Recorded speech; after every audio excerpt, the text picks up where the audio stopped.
2 ദിവസമായിട്ട് നമ്മുടെ തയ്യൽ മെഷീൻ ചെറിയൊരു പണിമുടക്കിലായിരുന്നു കേട്ടോ.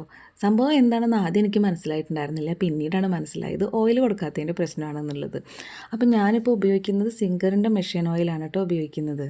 കുറച്ച് ദിവസം മുൻപ് ഞാൻ ഈ മെഷീൻ ഓയിലിന് പകരം വെളിച്ചെണ്ണയും മണ്ണെണ്ണയും കൂടി മിക്സ് ചെയ്തിട്ട് അതായിരുന്നു ഇതിലൊക്കെ കൊടുത്തിട്ടുണ്ടായിരുന്നത്. അതുകൊണ്ടാണോ എന്നറിയില്ല, ഇതിങ്ങനെ ഭയങ്കര ടൈറ്റായിട്ടായിരുന്നു സ്റ്റിച്ച് ചെയ്തിട്ടൊക്കെ കൊണ്ട് നീങ്ങുന്നില്ല, ഭയങ്കര ടൈറ്റായിട്ട് നിൽക്കുകയായിരുന്നു. പിന്നെ എൻ്റെ വക ഒരു അഴിച്ചുപണിയൊക്കെ നടത്തി അതിലെല്ലായിടത്തും ഞാനിപ്പോൾ ഈ സിംഗറിൻ്റെ മെഷീൻ ഓയിൽ കൊടുത്തതിന് ശേഷം ഇപ്പം നല്ല സ്മൂത്തായിട്ട് സ്റ്റിച്ച് ചെയ്യാൻ വേണ്ടിയിട്ട് പറ്റുന്നുണ്ട് കേട്ടോ.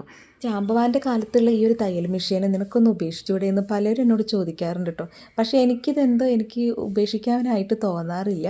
അങ്ങനെ മെഷീൻ ഓയിലൊക്കെ കൊടുത്ത് എല്ലായിടത്തും ഒന്ന് ക്ലീൻ ചെയ്തതിന് ശേഷം പിന്നീട് നമ്മൾ സ്റ്റിച്ച് ചെയ്ത് നോക്കുമ്പോൾ നല്ല സ്മൂത്തായിട്ട് സ്റ്റിച്ച് ചെയ്യാൻ പറ്റുന്നുണ്ടായിരുന്നു കേട്ടോ. ആ കടകട ശബ്ദമൊക്കെ പോയിട്ട് നല്ല അടിപൊളി സ്മൂത്ത് ശബ്ദമായിട്ട് വന്നത്.